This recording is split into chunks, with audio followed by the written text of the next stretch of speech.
ओम नमः चंडिकाय नमः। नवरात्रि की प्रथम दिन दुर्गा सप्तशती प्रारंभ।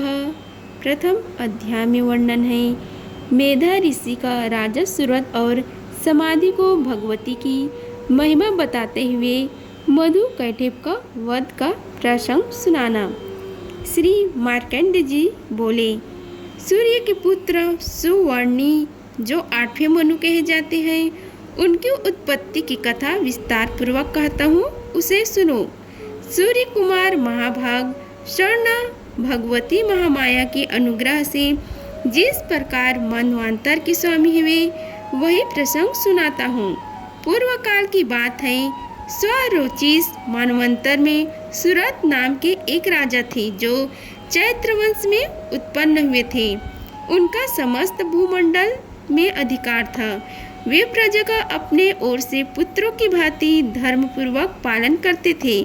भी उस समय कोलांधी विध्वंसी नाम के क्षत्रिय उनके शत्रु हो गए। राजा सूरत की दंड नीति बड़ी ही प्रबल थी। उनका शत्रुओं के साथ संग्राम हुआ। यद्यपि कोलांधी विध्वंसी संख्या में कम थे, तो भी राजा सूरत युद्ध में उनसे परास्त हो गए। तब ये युद्ध भूमि से अपने नगर को लौट आए और केवल अपने देश के राजा होकर रहने लगी। समूची पृथ्वी से अब उनका अधिकार जाता रहा, किंतु वहाँ भी उन प्रबल शत्रुओं ने उस समय महाभाग राजा सूरत पर आक्रमण कर दिया। राजा का बल क्षीण हो चला था, इसलिए उनके दुष्ट बलवान एवं दुरात्मा मंत्रियों ने वहां उनकी राजधानी में भी राजकीय सेना और खजानों को हथिया लिया। सूरत का प्रभुत्व नष्ट हो चुका था, इसलिए वे शिकार खेलने के लिए बहाने घोड़े पर सवार हो वहां से अकेले ही एक घने जंगल में चले गए। वहां उन्होंने विप्रवर मेधा मुनि का आश्रम देखा, जहां कितने ही हिंसक जीव अपनी स्वाभाविक हिंसा वृत्ति छोड़कर परम शांत भाव से रहते थे। मुनि के बहुत से शिष्य उस वन की शोभा बढ़ा रहे थे। वहां जाने पर मुनियों ने उनका सत्कार किया और वे उन मुनि श्रेष्ठ के आश्रम पर इधर उधर विचरते हुए कुछ काल तक रहे। फिर ममता से अकृष्टचित होकर वहां इस प्रकार चिंता करने लगे, पूर्व काल में मेरे पूर्वजों ने जिसका पालन किया था, वही नगर आज मुझसे रहित है। पता नहीं मेरा दुराचारी मित्रगण भित्रगण उसकी धर्म पूर्वक रक्षा करते हैं या नहीं। जो सदा मंद की वर्षा करने वाला और शूरवीर था, वह मेरा प्रधान हाथी अब शत्रुओं के अधीन होकर न जाने किन किन भोगों को भोगता होगा। जो लोग मेरी कृपा धन और भोजन पाने से सदा मेरे पीछे पीछे चलते थे, वे निश्चय ही अब दूसरे राजाओं का अनुसरण करते होंगे। उन अब वही लोगों के द्वारा सदा खर्च होते रहने के कारण अत्यंत कष्ट से जमा किया हुआ मेरा वह खजाना खाली हो जाएगा। ये तथा और भी कई बातें राजा सूरत निरंतर सोचते रहते थे। एक दिन उन्होंने वहाँ विप्रवर मेधा के आश्रम के निकट एक वैश्य को देखा और उसने उनसे पूछा, हे भाई, तुम कौन हो? यह तुम्हारे आने का क्या कारण है? तुम क्यों शोकग्रस्त और अनमने से दिखाई देते हो? राजा सूरत का यह प्रेम पूर्वक कहा हुआ वचन सुनकर वैश्य ने विनती भाव से उन्हें प्रणाम करके कहा। वैश्य बोले, हे राजन, मैं धनियों के कुल में उत्पन्न एक वैश्य हूँ। मेरा नाम समाधि है। मेरे दुष्ट स्त्री पुत्रों ने धन के लोभ से मुझे घर से बाहर निकाल दिया है। मैं इस समय धन, स्त्री और पुत्रों से वंचित हूँ। मेरा विश्वसनीय बंधुओं ने मेरा ही धन लेकर मुझे दूर कर दिया है, इसलिए दुखी होकर मैं वन में चला आया हूँ। यहाँ रहकर मैं इस बात को नहीं जानता कि मेरे पुत्रों की, स्त्रियों की और स्वजनों की कुशल है या नहीं। इस समय घर में वे कुशल से रहते हैं अथवा उन्हें कोई कष्ट है। वे मेरे पुत्र कैसे हैं? क्या वे सदाचारी हैं अथवा दुराचारी हो गए हैं? राजा ने पूछा, जिन लोभी स्त्री, पुत्र आदि ने धन के कारण तुम्हें घर से निकाल दिया है, उनके प्रति तुम्हारे चित्त में इतना स्नेह का बंधन क्यों है? वैश्य बोले, आप मेरे विषय में जैसी बात करते हैं वह सब ठीक है, किंतु क्या करूं, मेरा मन निष्ठुरता नहीं धारण करता। जिन्होंने धन के लोभ में पड़कर पिता के प्रति स्नेह, पति के प्रति प्रेम तथा आत्मजनक के प्रति अनुराग को तिलांजलि दे मुझे घर से निकाल दिया है, उन्हीं के प्रति मेरे हृदय में इतना स्नेह है। हे महामते, गुणहीन बंधुओं के प्रति भी जो मेरा चित्त इस प्रकार प्रेम मग्न हो रहा है, यह क्या है, इस बात को मैं जानकर भी नहीं जान पाता। उनके लिए मैं लंबी सांस ले रहा हूँ और मेरा हृदय अत्यंत दुखित हो रहा है। उन लोगों में प्रेम का सर्वदा अभाव है, तो भी उनके प्रति जो मेरा मन निष्ठुर नहीं हो पाता, इसके लिए क्या करूँ। श्री मार्कंडेय जी कहते हैं कि हे ब्राह्मण, तदंतर राजाओं ने श्रेष्ठ सूरत और वह समाधि नामक वैश्य दोनों साथ साथ मेधा मुनु की सेवा में उपस्थित हुए और उनके साथ यथोयोग्य न्याय अनुकूलन विनयपूर्ण बर्ताव करके बैठे। तत्पश्चात वैश्य और राजा ने कुछ वार्तालाप आरंभ किया। राजा ने कहा, हे भगवान, मैं आपसे एक बात पूछना चाहता हूँ, उसे बताइए। मेरा चित्त अपने अधीन न होने के कारण वह बात मेरे मन को बहुत दुखी कर देती है। जो राज्य मेरे हाथ से चला गया है, उसमें और उनके संपूर्ण अंगों में मेरी ममता बनी हुई है। हे मुनि श्रेष्ठ, यह जानते हुए भी कि वह अब मेरा नहीं है, अज्ञान की भांति मुझे उसके लिए दुख होता है। यह क्या है? इधर यह वैश्य भी घर से अपमानित होकर आया है, इसके पुत्र, स्त्री और भृत्यों ने इसे छोड़ दिया है, स्वजनों ने भी इसका परित्याग कर दिया है, तो भी यह उनके प्रति अत्यंत हार्दिक स्नेह रखता है। इस प्रकार यह तथा मैं दोनों ही बहुत दुखी हैं, जिसमें प्रत्यक्ष दोष देखा गया है। उस विषय के लिए भी हमारे मन में ममता जनित आकर्षण पैदा हो रहा है। हे महाभाग, हम दोनों समझदार हैं, तो भी हम में जो मोह पैदा हुआ है, यह क्या है? विवेक सुन पुरुष की भांति मुझ में और इसमें भी यह मूढ़ता प्रत्यक्ष दिखाई देती है। ऋषि बोले, हे महाभाग, विषय मार्ग का ज्ञान सब जीवों को है, इसी प्रकार विषय भी सबके लिए अलग अलग है। कुछ प्राणी दिनों में नहीं देखते और दूसरे में रात में नहीं देखते, तथा कुछ जीव ऐसे हैं जो दिन और रात में भी बराबर ही देखते हैं। यह ठीक है कि मनुष्य समझदार होते हैं, किंतु केवल वे ही ऐसे नहीं होते। पशु, पक्षी और मृग आदि सभी प्राणी समझदार होते हैं। मनुष्यों की समझ भी वैसी होती है जैसे उन मृग और पक्षियों की होती है, तथा जैसे मनुष्यों की होती है वैसे ही उन मृग, पक्षी आदि की होती है। यह तथा अन्य बातें भी प्रायः दोनों में समान ही है। समझ होने पर भी इन पक्षियों को तो देखो, ये स्वयं भूख से पीड़ित होते हुए भी मोहवश बच्चों की चोंच में कितने चाव से अन्न के दाने डाल रहे हैं। हे नरश्रेष्ठ, क्या तुम नहीं देखते कि यह मनुष्य समझदार होते हुए भी लोभवश अपने किए हुए उपकार का बदला पाने के लिए पुत्रों की अभिलाषा करते हैं।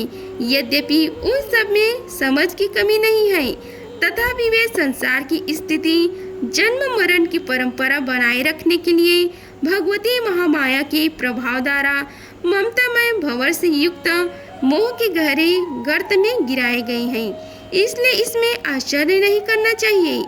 जगदीश्वर भगवान विष्णु की योग निद्रा रूप जो भगवती महामाया है, उन्हीं में से यह जगत मोहित हो रहा है। वे भगवती महामाया देवी ज्ञानियों के भी चित्त को बलपूर्वक खींचकर मोह में डाल देती हैं। वे ही संपूर्ण चराचर जगत की सृष्टि करती हैं, तथा वे ही प्रसन्न होने पर मनुष्यों की मुक्ति के लिए वरदान भी देती हैं। वे ही परविद्या, संसार बंधन और मोक्ष की हेतुभूत संतान देवी तथा संपूर्ण ईश्वर को भी अधिकारी हैं। राजा ने पूछा, हे भगवान, जिन्हें आप महामाया कहते हैं, वे देवी कौन हैं? हे ब्राह्मण, उनका आविर्भाव कैसे हुआ तथा उनके चरित्र कौन कौन हैं? हे महावीरताओं में श्रेष्ठ महर्षि, उन देवी का जैसा प्रभाव हो, वैसा स्वरूप हो, और जिस प्रकार प्रादुर्भाव हुआ हो वह सब मैं आपके मुख से सुनना चाहता हूँ।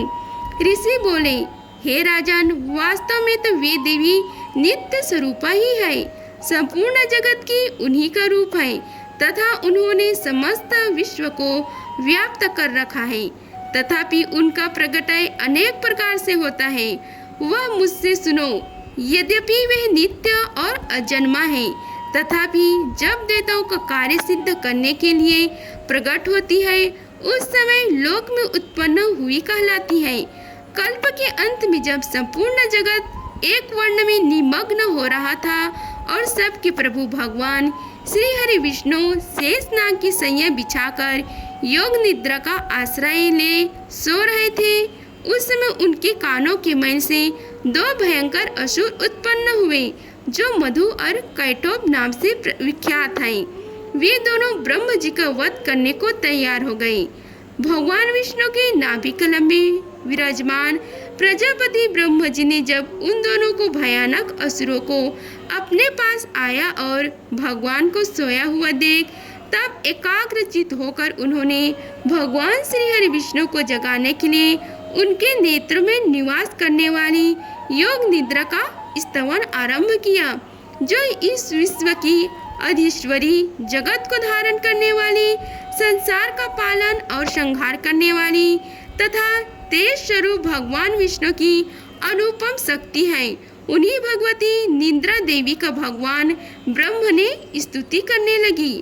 ब्रह्म जी ने कहा, हे देवी, तुम ही स्वदा, तुम ही स्वाहा और तुम ही वषट्कार हो।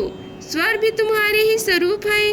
तुम ही जीवनदायिनी सुधा हो। नित्य अक्षर प्रणव में आकार, उकार, मकार इन तीन मात्राओं के रूप में तुम ही स्थित हो तथा इन तीन मात्रकों के अतिरिक्त जो बिंदु रूपा नित्य अर्ध मात्रा है जिनका विशेष रूप से उच्चारण नहीं किया जा सकता, वह भी तुम ही हो। हे देवी, तुम ही संध्या, सावित्री तथा परम जननी हो। हे देवी, तुम ही इस विश्व ब्रह्मांड को धारण करती हो। तुमसे ही इस जगत की सृष्टि होती है, तुमसे ही इसका पालन होता है और सदा तुम ही कल्प के अंत में सबको अपना ग्रास बना लेती हो। जगत जननी महामाया देवी, इस जगत की उत्पत्ति के समय तुम सृष्टि रूपा हो, पालन काल में स्थिति रूपा हो तथा कल्पांत के समय संहार रूप धारण करने वाली हो। तुम ही महाविद्या, महामाया, महामेधा, महास्मृता, महामोह रूपा, महादेवी और महासूरी हो। तुम ही तीनों गुणों को उत्पन्न कराने वाली सबकी प्रकृति हो। भयंकर कालरात्रि, महारात्रि और मोहरात्रि भी तुम ही हो। तुम ही श्री, तुम ही ईश्वरी, तुम ही रीम और तुम ही बोध स्वरूप बुद्धि हो। लज्जा, पुष्टि, तुष्टि, शांति और क्षमा भी तुम ही हो। तुम खड़ग धारिणी, शूल धारिणी, घोर रूप तथा गदा, चक्र, शंख और धनुष धारण करने वाली हो। बाण, भूषंडी और परिग ये भी तुम्हारे अस्त्र हैं। तुम ही सौम्य और समयांतर हो। इतना ही नहीं, जितने भी सौम्य एवं सुंदर पदार्थ हैं उन सब की अपेक्षा तुम अत्यधिक सुंदरी हो। पर और अपर सबसे परे रहने वाली हे परमेश्वरी तुम ही हो। सर्वस्वरूपे देवी, कहीं भी सद असत रूप से जो कुछ वस्तुएं हैं और उन सब की जो शक्ति है वह तुम ही हो। ऐसे अवस्था में तुम्हारी स्तुति क्या हो सकती है? जो इस जगत की सृष्टि, पालन और संहार करते हैं, उन भगवान को भी जब तुमने निद्रा के अधीन कर दिया है तब तुम्हारी स्तुति करने में यह कौन समर्थ हो सकता है? मुझको, भगवान शंकर को तथा भगवान विष्णु को भी तुमने ही शरीर धारण करवाया है, अतः तुम्हारी स्तुति करने की शक्ति किसमें है? हे देवी, तुम तो अपने इन उदार प्रभाव से ही प्रशंसित हो। ये जो दोनों दुर्धंस असुर मधु और कैटभ है, इनको मोह में डाल दो और हे जगदीश्वरी, भगवान विष्णु को शीघ्र ही जगा दो। साथ ही इनके भीतर इन दोनों महान असुरों को मार डालने की बुद्धि उत्पन्न कर दो। ऋषि कहते हैं कि हे राजन, जब ब्रह्म जी ने वहाँ मधु और कैटव को मारने के उद्देश्य से भगवान श्री हरि विष्णु को जगाने के लिए तमोगुणी अधिष्ठात्री देवी योग निद्रा की इस प्रकार स्तुति की, तब ये भगवान के नेत्र, मुख, नसिका, बाहु, हृदय और वक्ष स्थल से निकलकर अव्यक्त जन्मा ब्रह्म जी की दृष्टि के समक्ष खड़ी हो गई। योग निद्रा से मुक्त होने पर जगत के स्वामी भगवान जनार्दन उस एक वर्ण के जल में शेषनाग की संज्ञा से जाग उठे। फिर उन्होंने उन दोनों असुरों को देखा। वे दुरात्मा मधु और कैटव अत्यंत बलवान तथा पराक्रमी थे और क्रोध से लाल आग किए ब्रह्म जी को खा जाने के लिए उद्योग कर रहे थे। तब भगवान श्री हरि उठकर उन दोनों के साथ 5000 वर्षों तक केवल बाहु युद्ध किया। वे दोनों भी अत्यंत बल के कारण उन्मत्त हो रहे थे। इधर महामाया ने भी उन्हें मोह में डाल रखा था, इसलिए वे भगवान विष्णु से कहने लगे, हम तुम्हारी वीरता से संतुष्ट हैं, तुम हम लोगों से कोई वर मांग लो। श्री भगवान बोले, यदि तुम दोनों मुझ पर प्रसन्न हो तो अब मेरे हाथों से मर जाओ। बस इतना से ही मैंने वर मांगा है, यह दूसरे किसी से वर क्या लेना। ऋषि कहते हैं कि इस प्रकार धोखे में आ जाने पर जब उन्होंने संपूर्ण जगत में जल ही जल देखा, तब कमल नयन भगवान ने कहा, जहाँ पृथ्वी जल में डूबी हुई न हो, जहाँ सूखा स्थान हो, वही हमारा वध करो। श्री मार्कंडेय ऋषि कहते हैं कि तब तथा अस्तु कहकर शंख, चक्र और गदा धारण करने वाले भगवान श्री हरि विष्णु ने उन दोनों की मस्तक पर अपनी जांघ पर रखकर चक्र से काट डाले। इस प्रकार ये देवी महामाया ब्रह्म जी की स्तुति करने पर स्वयं प्रकट हुई थी। अब पुनः तुमसे उनके प्रभाव का वर्णन करता हूँ, सुनो। इस प्रकार श्री मार्कंडेय पुराण में वर्णित मानवंतर की कथा के अंतर्गत देवी महात्मा में मधु कैटव वध का नाम का पहला अध्याय पूरा हुआ। अगर आप सभी को हमारी वीडियो अच्छी लगी होगी तो वीडियो को लाइक कीजिए, चैनल को सब्सक्राइब कीजिए और कमेंट बॉक्स में जय माता दी लिखिए। आगे की कथा के लिए बनी रहे हमारे वीडियो पर। धन्यवाद। मिलते हैं अगले वीडियो में, तब तक के लिए जय माता दी।